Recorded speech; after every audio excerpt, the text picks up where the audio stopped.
Welcome to Luca and Miguel. Enjoy the video. You begin by confirming that YouTube Go was removed and you've backed up any local app data. This prevents losing playlists or downloads. Next, enable installation from unknown sources or prepare to use ADB to sideload the APK. This is necessary because Play Store no longer serves it. Make sure your device is charged at least 50% and on a stable Wi-Fi connection to avoid interruptions.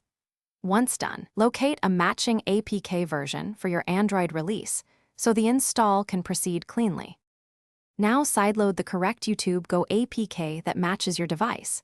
Pick the right CPU architecture and Android API level to avoid install errors. Verify the package name and signature to ensure it's the official build rather than a modified variant. This prevents permission and security issues. Use ADB install if you have a computer or the local package installer on the device. If a conflict occurs, uninstall residual YouTube Go packages or clear package installer data and retry. This step finish by granting required permissions like storage and network so the app can download and play videos.